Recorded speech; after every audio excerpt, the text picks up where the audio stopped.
시청자 여러분 안녕하십니까? 세븐타우젠 미러클스. 오늘은 우리의 눈을 세계로 돌려서 세계 속에 일어나고 있는 사건들에 임하시는 하나님의 손을 함께 찾아가 보는 시간으로 마련합니다. 복음의 소식들을 함께 듣고 보게 되겠는데요. 세계를 품은 기도의 시간 함께 하겠습니다. 이 시간은 CBN 방송의 크리스천 월드 뉴스를 통해서 세상에서 듣고 보는 뉴스가 아닌 복음의 눈으로 하나님께서 운행하시는 세상 곳곳을 함께 찾아가 보도록 하겠습니다. CWNews.org, your constant news source on the World Wide Web. Find daily updates on the global church. Watch the weekly broadcast. 3 former presidents come together to honor the life and ministry. Also available in podcast. Read in-depth insights into our reporter blogs. Taliban kidnapped at least 18 In South Peru, a Korean handful of Christians. Your online news source for complete coverage of the global church. 첫 번째 소식입니다. 아프리카 수단의 소식인데요. 이곳 아프리카 수단에서 기독교인에 대한 박해와 무자비한 학살이 극에 달하고 있다는 안타까운 소식이 들어와 있습니다. 미국을 비롯한 국제사회에 긴급한 대책이 필요한 시점이라고 하는데요. 화면 함께 보시겠습니다. More than 25,000 refugees are living in Camp Yida, just 20 miles south of the Sudan border. They have fled the fighting in the nearby Nuba Mountains, where the armed forces of President Omar Bashir are terrorizing people with daily airstrikes and house-to-house raids. This refugee says she lived in fear as bombs flew over her family's head every day.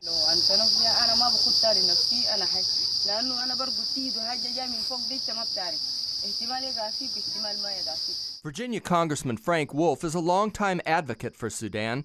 He recently visited the refugee camp, which is run by the Christian relief organization Samaritan's Purse. He is the first member of Congress to visit the camp in Yida. When he returned to the U.S., he held a press conference to make a plea for help. The world should be outraged. This administration should be outraged, and if it's happening in Southern Europe or Southern Africa or Southern Sudan, there ought to be a similar parallel. The value of people are the same there. Franklin Graham says the attacks could escalate into a full-blown war. He told CBN News that the international community should establish a no-fly zone over the region, and the Obama administration should work to broker a peace deal. You have to have somebody who's willing to take the leadership for peace. Yes, war will break out.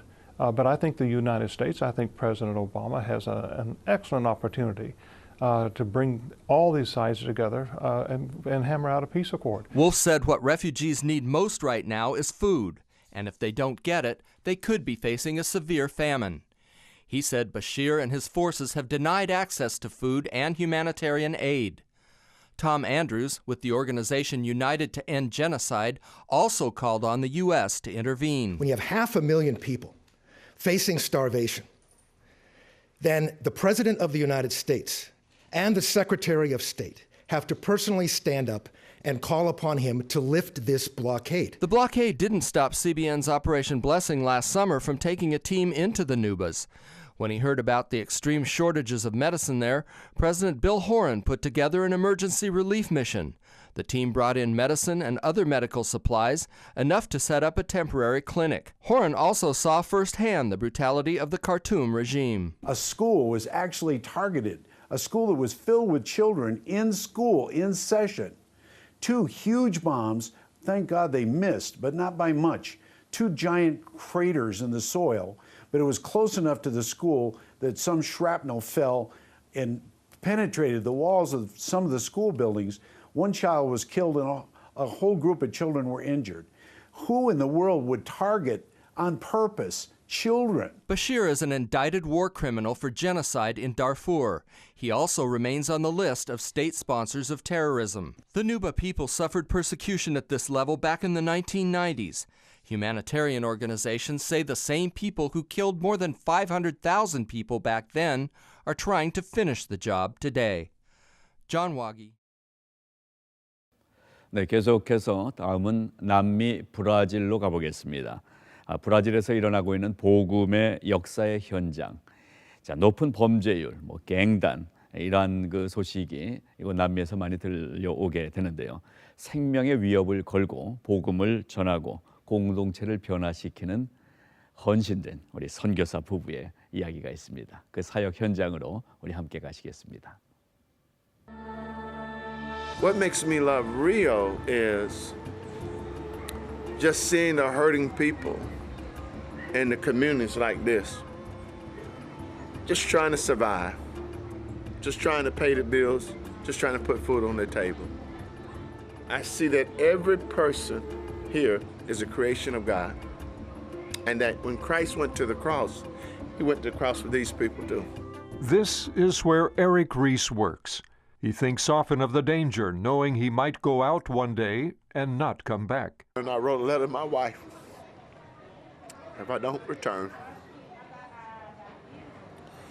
you be strong. Let my girls know that's gonna miss them. Ministry in the favelas is hard, even for the Brazilians. It's hard because the Christian people here in Brazil, and I think in other countries, don't want to do this kind of job. They want to go to the streets at night to speak the word of God, to preach the word of God. They don't want. They want to stay in their big church, just watch a good sermon. Yet the American couple continues reaching out to drug dealers, gang members, and prostitutes. Ramona Reese believes their own background helps them relate. From the beginning, the way in which we grew up, to bring us to do what we're doing. It's not so hard for us to understand the people that we're ministering to. And so it's just trying to be minister to somebody who needs Jesus, who just so happens to be a drug trafficker or militia or whatever. Reese and his family came to Brazil 13 years ago as Southern Baptist missionaries from Albany, Georgia. His greatest challenge? Gaining the confidence of a top favela gang leader, the Godfather. One night, the man agreed to an interview in a secret location. The Godfather, who originally wanted to kill Reese, now spoke well of the missionary. He was a person who came to the community and helped the community, which has many needs, financial needs. He didn't come to help with the financial needs, but to bring the peace that many need. Shortly after the interview, a rival gang assassinated the Godfather, but not before he put his faith in Jesus Christ. I will not hold back into a comfort zone from my comfort level, shorten the hand of Christ, shorten the hand of God. When people are dying, going to hell, needing to know there's a way their life can be changed and changed radically, I will not do it. Reese now finds help from a Brazilian pastor with a favela background. I tried to steal a car. When I looked behind, there was a police car. They started shooting at us, and one of these shots got me here. My mother had always told me that even if it were the last minute of my life, if I repented, God would forgive me of my sins. And that time had come. I started a new life with Jesus. The grace of God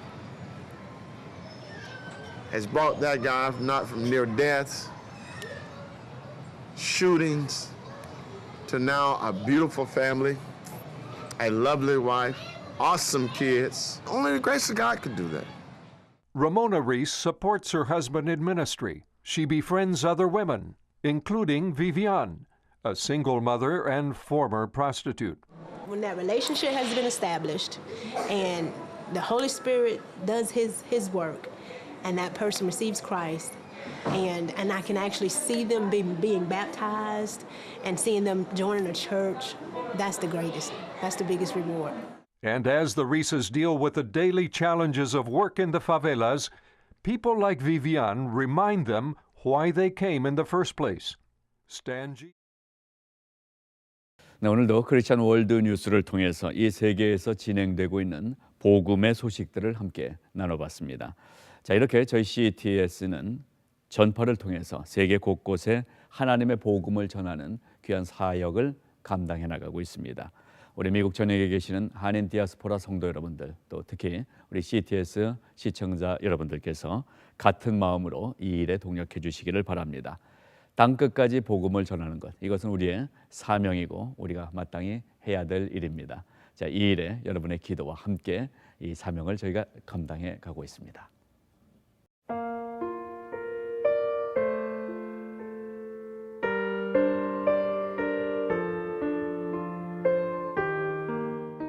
네, 세븐타우젠 미러클스 함께하고 계십니다. 계속해서 미주 한인 리포트 시간으로 함께합니다. 우리가 살고 있는 이 이민교회 얘기를 함께 나누면서 또 미주 각지에 흩어져 있는 한인교회들도 함께 우리가 방문을 하고 있습니다. 자, 이 시간을 위해서 오늘도 이민신학연구소의 오상철 목사님 나오셨습니다. 어서 오세요, 목사님. 예, 안녕하세요. 예, 목사님 하여튼 우리 이민교회에 대한 아주 폭넓은 사역과 함께 또 심층적으로 연구도 하시고 목사님 뵈면은 보배가 아닌가 저는 그렇게 생각이 됩니다. 아닙니다. 저는 사회하시는 우리 이 목사님과 같이 한 것을 영광으로 생각하고 그저 저희들이 같이 나누는 대화가 네. 정말 시청자들에게 도움이 좀 많이 되면 좋겠다는 생각이고 예. 기도하면서 나왔습니다. 예, 목사님이 해오시는 사역 이민신학연구소의 이 사역들이 교회에 직접적으로 많은 도움들이 계속 되리라고 믿습니다. 자, 목사님 오늘은 그 많은 주제 중에서 어떤 얘기 좀 나눌까요? 예, 오늘은 우리 이민교회나 네. 이민사회 안에 노인 문제에 대해서 같이 좀 대화하기를 원합니다. 노인 문제. 근데 이제 노인이라고 그러니까 전에 어느 분이 노인이라고 이제는 하지 말라고 네. 연장자라고 해야 네. 된다고 말씀하시더라고요. 예, 아무튼 뭐 연세가 좀 드신 어르신들. 그렇습니다. 예, 네. 교회 안에도 너무 많으시고 우리 한인 사회도 인구 고령화가 되면서 어르신들이 참 많으신데요. 참 중요한 주제라고 생각합니다. 어떻게 보면 우리 그 소위 그 이민 1세대, 그 1세대들이라고 불리우는 70년대쯤부터 이제 이민들이 많아졌잖아요. 그렇습니다. 70년대 이후에 많은 분들이 이제 첫 그 이민의 걸음을 오신 분들이 지금 이제 은퇴 네네. 다 하시는 나이가 네. 되셨잖아요. 예. 그래서 어디 가든지 이제 노인분들이 많이 계신데 교회가 이 어르신들에 대한 사역을 좀 더 많이 준비하고 네네. 좀 열심히 좀 이 사역에도 힘을 기울여야 되지 않을까 사실 생각이 되거든요. 네네. 목사님 전체적으로 이 노인 사역에 대한 이야기를 좀 풀어주십시오. 네네. 그 사실 우리 조금 전에 우리 이 목사님 말씀하신 대로 70년대에 오신 분들 벌써 42년째입니다. 네. 세월이 정말 랩틀리 이제 지나가는데요. 열심히 1세 우리 이민자들 또 성도들이 열심히 일했습니다. 예, 그래서 대부분 이제 스몰 비즈니스가 70% 네네. 이상이니까 자기 가게를 운영하면서 열심히 하다 보니까 사실 지금 이제 강대상에 한번 가끔 서 보면요. 머리 희끗희끗한 분들이 상당히 많습니다. 그래서 이제 통계로 좀 말씀드리면 적어도 네. 30에서 40%가 이제 머리 하얀 분들입니다. 그렇죠. 그리고 이제 은퇴를 했거나 또 은퇴를 준비한 분들이 그렇게 많이 있다는 거죠. 네. 이제 이렇게 이제 중요한 우리 노인분들이 계시고 아까 말씀한 연장자분 계신데 교회가 좀 더 적극적으로 준비해야 될 그런 문제가 있다고 생각합니다. 예를 들어서 한국 교회가 아니고 여기는 이민 온 1세대들을 케어하는 정도가 아니라 좀 더 말씀드리겠습니다. 실제적으로 대안도 좀 준비해야 되지 않느냐 네네. 그런 생각을 합니다. 그렇죠. 네. 물론 교회들이 아마 목사님들이 다 생각하고 계시겠지만은 유치부, 유아부, 어린아이들에 대한 그 미래에 대한 것도 우리가 준비해야 되지만 우리의 지금 이 길을 인도해 오신 우리의 선배들, 네네. 어르신들에 대한 사역이 어떠세요? 이게 지금 그 단정적으로 얘기할 수는 없지만 목사님 보시기에 한인 교회가 어느 정도 좀 하고 있다고 좀 그 점수를 매길 수 있을까요? 네네. 그 이민교회 1세대의 특징이 예를 들어서 뭐 우리 시청자들이 아시는 만큼 다 서바이벌 피리어드를 네, 거치잖아요. 그럼요. 예. 그러니까 처음에 와서 적응하기도 힘들었고 네. 또 교인들 모아서 한 공동체를 만들기도 상당히 벅찬 일이었어요. 네. 그러다 보니까 이제 일단 보이는 외형적인 건물은 어느 정도 이제 구비된 것 같아요. 그래서 11시 예배 드리는 예배가 굉장히 많아졌고 또 자기 건물이 있다 보니까 예. 이제 이 정도까지는 됐는데요. 이제 두 문제가 지난주 우리 방송한 것이 이제 우리 차세대 네네. 얘기였고 그다음 오늘은 노인인데 노인에 대해서도 사실 신경을 쓰고 투자를 좀 해야 되는데 좀 여력이 없는 것 같아요. 네. 우리 난가주나 우리 뉴욕이나 우리 시카고나 보면 노인대학이나 경로대학이라는 이름으로 사실 지금 버스도 좀 돌리고 좀 찾아오게 하는데 풀타임으로 하는 교회가 거의 없습니다. 예, 사실. 우리 한국 교회처럼 이렇게 우리 나이 드신 분들 좀 우대하고 그분들 계속 교육받게 하는 것도 참 중요하지만 미국에서는 사실 그분들을 활용할 수 있는 좀 여러 가지 얘기들을 좀 나누고 싶어요. 네. 왜냐하면 받는 수혜자 입장이 아니라 이민 생활하면서 경험했던 그들의 노하우 예. 그리고 경험들, 경력들 그분들이 사실 이민교회 안에서 사실 사장돼 있어요. 네. 예, 이렇게 일으켜야 되는데 그 일으킨 문제는 우리 목회자들이 좀 기도하시는 가운데 제가 제안한 것을 좀 같이 쉬어하면 좋겠는데 네. 첫 번째는 이런 거죠. 예를 들어서 세탁소를 한 30년 했잖아요. 네. 그럼 세탁소의 권위자예요. 그러면 세탁소가 왜 필요한지에 대해서 우리 라이프를 경험하는 사람 다 알잖아요. 근데 성경적 근거를 먼저 두고요. 예를 들면 칼빈의 소명, 예를 네. 들면 콜링에 대한 것을 직업이라는 콜링도 일반적인 콜링과 똑같이 취급했거든요. 예. 다시 말하면 직업도 거룩한 건데 네, 그렇죠. 예, 영육간을 분리시키는 그런 사실 신학적인 경향이 좀 많아요. 네. 다시 말하면 교회는 기도하는 곳, 예배드리는 곳, 찬양 드리는 곳 뭐 이렇게 하다 보니까 그분들이 갖고 있는 좋은 노하우를 교회에서 활용을 못 하는데 예를 들면 뭐 세탁소라든지 그로서리라든지 그 외에 많은 스몰 비즈니스 많잖아요. 이런 것을 잘 성경적으로 잘 분석해서 우리 후배들에게 클래스를 좀 만들어주면 어떡하나. 아, 예, 그럼 실제적으로 활용할 수 있잖아요. 그러네요. 다시 말하면 앉아서 듣는 리시버의 입장이 아니라 샌더의 입장에서 이제는 좀 프로바이더, 예, 좀 예. 자기 이민생활 한 것도 좀 나눠주면 굉장히 후배들이 즐거워할 거고 도움이 될 것 같습니다. 그러겠네요. 네. 1차적으로 지금 이렇게 제안하신 이 한 가지 뭐 예지만은 네네. 너무나 그 필요하고 적절한 방법이 아니겠나 생각이 됩니다. 요즘 그 뉴스를 보면은 한인 사회에 한인 관련 뉴스가 몇 가지 좀 큼직한 게 나왔었는데 네네. 그걸 뭐 노인 뉴스라고 할 수는 없지만은 노인이 관련된 사건들이었잖아요. 그렇습니다. 특히 네. 이제 그 자녀들이 아들이 그 어머니를 아버지를 살해한 그러한 사건의 주인공이 한인이었다는 것을 보면서 우리 모두가 놀랐었는데요. 그와 비롯해서 이 많은 이제 노인 문제들이 이 이민 사회에서 어떤 모습으로 증가돼 나갈 것인지 네네. 혹시 좀 이렇게 예견되시는 부분들이 있으면 좀 더 짚어주시면 좋겠네요. 네, 사실 우리 노인 하면 일단은 좀 외롭고 고독한 존재입니다. 그렇게 그러니까 되죠. 예, 말년에 예. 어려우니까 힘드니까 사실 노인 아파트나 네. 또 시민권자들은 시민권자들 같이 그 네. 시니어 우리 아파트에 들어가잖아요. 그런데 가 보면요. 투베드룸도 거의 없습니다. 대부분 원베드룸이에요. 예. 그러니까 소박하게 삽니다. 뭐 300불, 400불, 그래요. 뭐 200불. 예. 그 나머지 펜션이나 소셜 시큐리티가 살잖아요.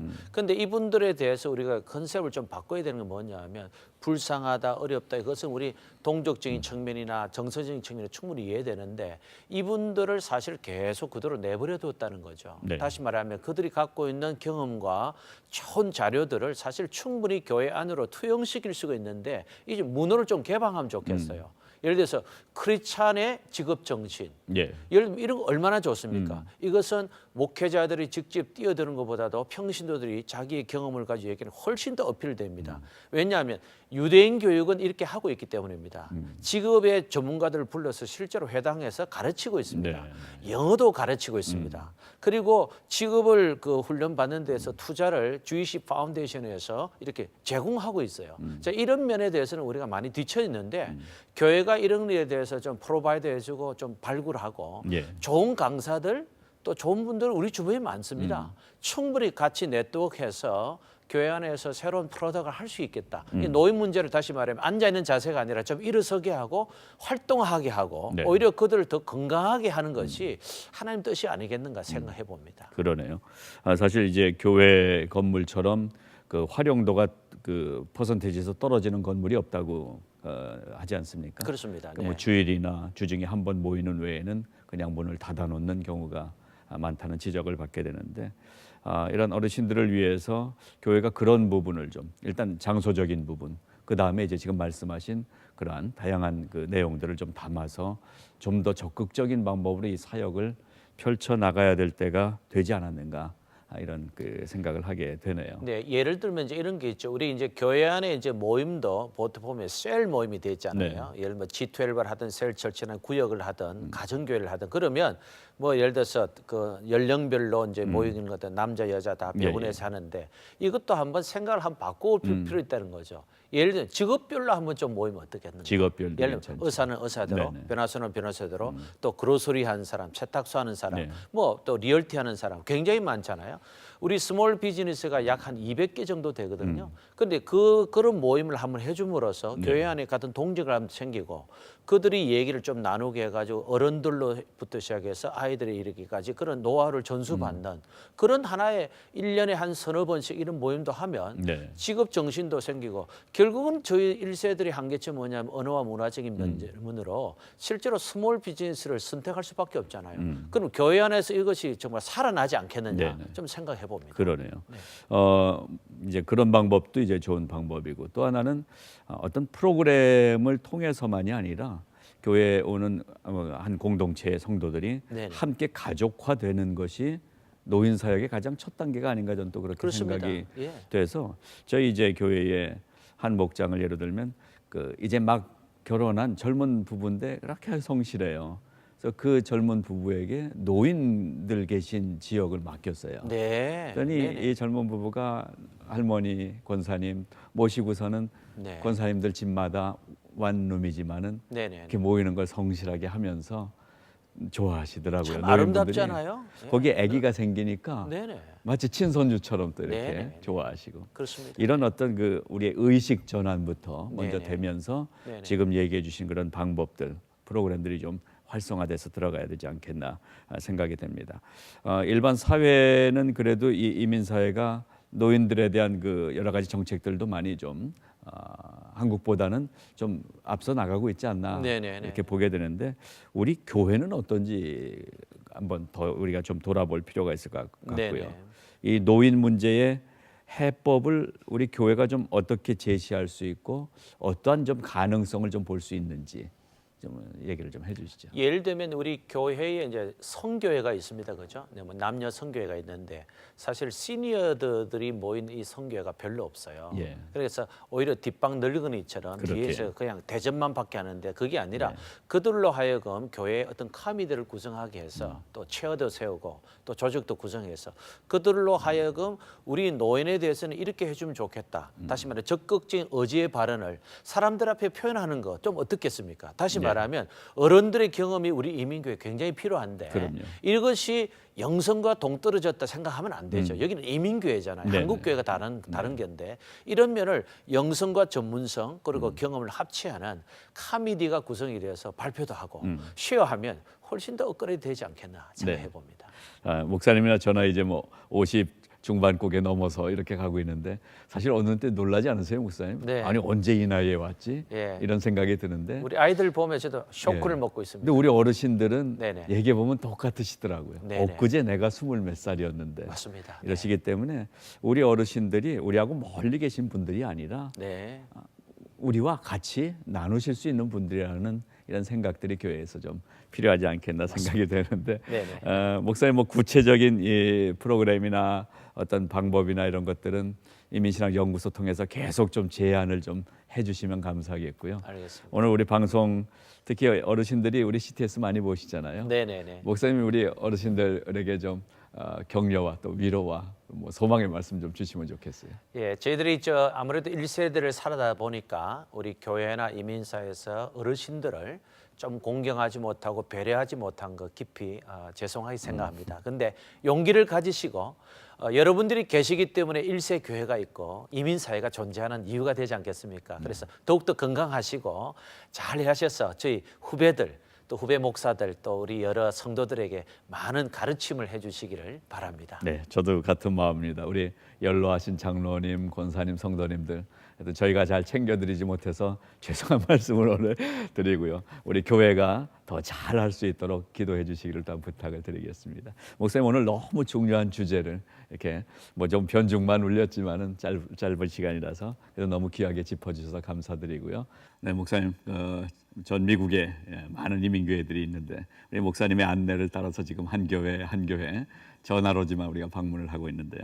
오늘은 어떤 교회 소개해 주시겠습니까? 오늘은 오하이오 주에 네. 톨리도를 좀 방문하고 싶은데 네. 톨리도 연합교회 네. 좀 소개하고 싶습니다. 오하이오 주의 톨리도 연합교회 좀 생소한 그런 지역이긴 한데요. 한번 목사님 연결해 보겠습니다. 박정원 목사님. 네, 안녕하십니까? 예, 목사님 안녕하십니까? 오하이오주의 톨리도 한인연합교회. 이거 캘리포니아하고는 좀 지역적으로 멀지만 오늘 전화를 통해서 그곳 소식도 좀 알려주시고요. 좋은 만남 있길 바라고요. 우리 오상철 목사님 여기 자리에 함께 하셨는데 우리 인사 나누시고 얘기 좀 진행하겠습니다. 박정원 목사님 안녕하세요. 네, 안녕하십니까? 예, 우리 박 목사님 정말 그 오하이오주 우리 톨리도에서 참 한인 목회 사역을 참 충실하게 하시고 정말 열정적으로 하시는 것을 우리가 알고 있는데 오늘 우리 CTS 시청자들을 위해서 우리 박정원 목사님 본인 소개 좀 해주시겠습니까? 네, 네, 안녕하십니까? 저는 미국 오하이오 서부 지역에 있는 톨리도라는 도시에서 사역하고 있는 박정원 목사입니다. 네. 제가 지금의 교회에서 사역하게 된 것은 이제 4년이 되었고요. 네. 한국에서 총신신대원에서 공부를 마치고 목사 안수 받은 이후에 유학을 목적으로 미국에 왔었습니다. 네. 학업을 마친 후 하나님께서 지금의 교회로 부름을 주셔서 이렇게 와서 사역을 하고 있고요. 현재 저와 제 아내 하나님께서 주신 딸과 하나씩 받아서 양육하고 있습니다. 네. 정말 참 훌륭하게 저 지역에서 봉사하시는 우리 박 목사님 소개를 드렸는데, 근데 그 박정원 목사님 북미주가 참 상당히 넓은 지역이잖아요. 그래서 톨리도, 특별히 오하이오 스테이트의 톨리도 하면 잘 모르는 시청자들이 좀 계실 것 같은데 톨리도 지역에 대해서 조금 더 소개해 주시기 바랍니다. 네, 이 톨리도 지역은 오하이오 주의 북서쪽에 위치한 비교적 작은 규모의 도시입니다. 네네. 예전에는 유리 산업이 주를 이루었던 공업 도시였고요. 지금은 자동차 관련 공장들이 주된 산업을 이루고 있습니다. 네. 지리적으로는 동서를 잇는 80번 고속도로와 남북을 잇는 75번 고속도로가 교차하는 곳이 톨리도입니다. 이곳의 한인 규모는 주변 위성 도시를 포함해서 약 400명 정도로 추산을 하고 있고요.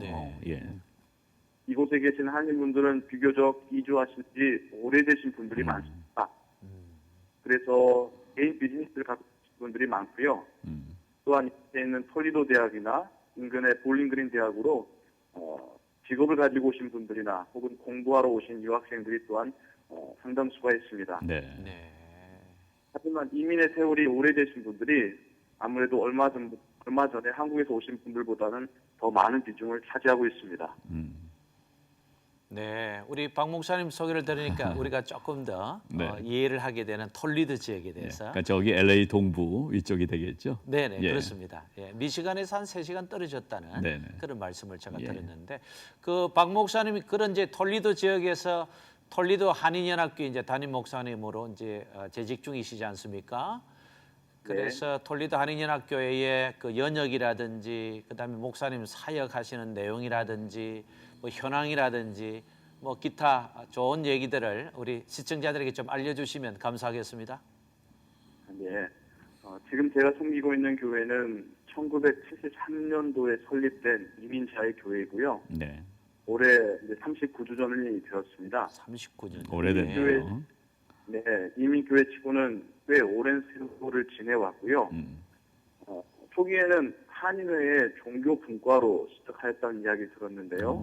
이후에 교회로 독립을 하였고 이제는 이제 자립을 하게 되었습니다. 우리 교회에는 그 처음 초창기 멤버들께서 여전히 건강하게 사역을 하고 계시고, 그래서 길이 웃는 말로 우리 교회나 이 지역에 오신 지 10년 되신 분들은 새로 오신 사람이라는 말까지 할 정도입니다. 네. 현재 주일에 성인이 약 100명 정도가 출석해서 함께 예배하고 있고요. 주일학교와 중고등부를 합치면 약 130에서 150명 규모의 작은 한인교회입니다. 정말 귀한 우리 목회 사역 하시는데요. 정말 참 귀하게 생각합니다. 우리 목사님 그 지금 말씀 이렇게 들으니까 아주 성품이 좀 차분하신 분이 아닌가 이렇게 느껴지는데요. 지역적으로 어떤 큰 이런 LA나 뉴욕 같은 대도시가 아니고 그런 지역, 좀 소도시 지역인데 목사님은 어떠세요? 대도시와 좀 떨어진 곳에서 이렇게 사역하시면서 하나님 앞에서 어떤 마음으로 사역을 하고 계시는지 좀 마음을 좀 소개해 주시면 좋겠네요. 네, 한인 사회의 규모가 적다는 것은 유동 인구가 적다는 것과 연결이 될 텐데요. 네. 그래서 이 지역에 오시는 분도 적지만 다른 지역으로 나가시는 분도 적은 편입니다. 네. 그래서 서로가 서로를 너무 잘 알고 있는 관계들이고요. 네. 처음으로 이곳으로 이민을 와서 30년 넘게 친구처럼 때로는 가족처럼 지내신 분들이 참 많습니다. 네. 근데 이러한 모습이 교회 안에서도 발견이 돼서요. 서로 조금 부족한 모습을 보게 되더라도 이제는 서로 이해하고 허용하는 관계가 되었다고 할까요? 네. 또 그러시군요. 이 지역의 또 특징 중에 하나가 부부가 함께 해로하거나 함께 신앙생활을 한다는 점이 또 좋은 특징 중에 하나입니다. 네. 물론 육체 연약함으로 먼저 차별하신 분들이 없잖아 있지만 대체로 부부관계가 좋으시고요. 네. 또 우리 교회에 가시는 성도님들 대부분이 부부가 함께 신앙생활하고 계시는 좋은 모습을 보이고 있습니다. 네, 아주 감사하네요. 그 톨레도 지역에 그러면 아까 400여 명 네네. 한인이 계시다고 그랬는데 교회는 몇 개가 있나요, 목사님? 예, 톨리도 지역의 한인 교회가 제가 속한 교회를 포함해서 2곳이 있습니다. 두 곳이요. 2개가 있네. 예. 정말 아담한 도시 막 이렇게 좀 우리가 한국에서 보던 미국 하면은 보이던 초원의 집 같은 그런 분위기가 느껴지는 그런 곳이 아닌가 생각이 되는데요.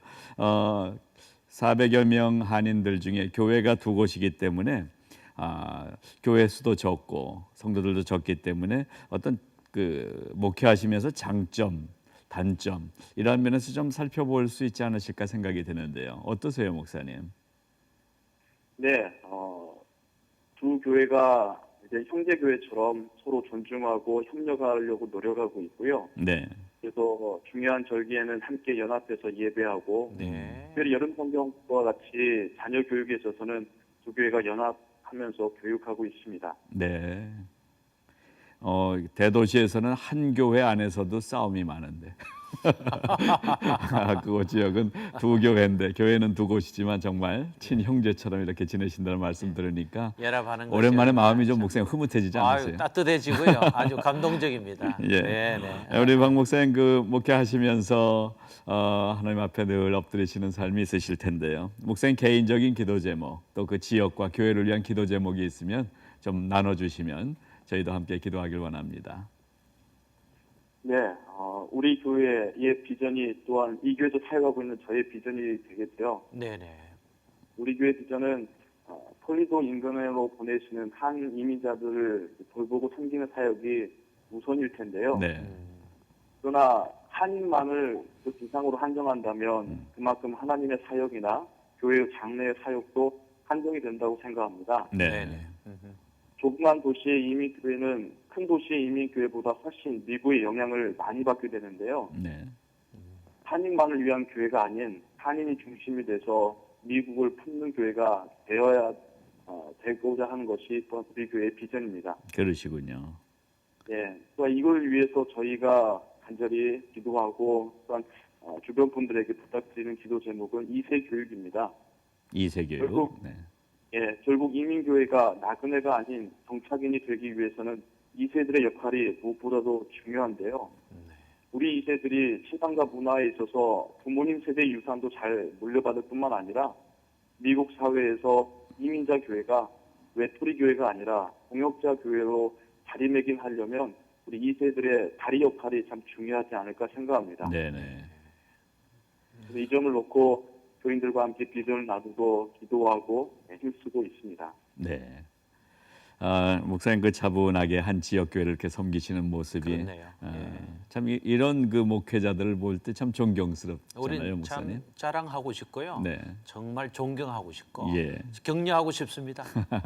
네, 우리 목사님 오늘 말씀 이렇게 나누다 보니까 또 시간이 됐는데 목사님 개인적으로 앞으로 특별히 하나님 앞에서 갖고 계신 소명이 있으시다면 어떤 목사로서 삶을 살고 싶으시다. 이렇게 좀 나눠주시면 감사하겠습니다.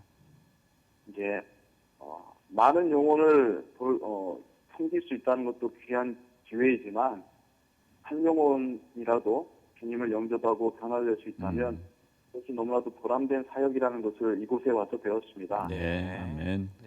네, 조그만 소망이 있다면 먼 훗날 그 누군가가 주님 앞에서 또한 더 헌신된 제자로 서는 과정에서 제가 조금이라도 도움이 되었다면 그것으로 목회자로서 충분한 보람이 있을 것 같습니다. 아유, 목사님 너무 귀한 말씀 감사합니다. 우리 박 목사님의 그 사역과 또 교회 위에 주님의 은총이 계속 넘치시기를 바라겠습니다. 오늘 귀한 말씀 감사합니다, 목사님.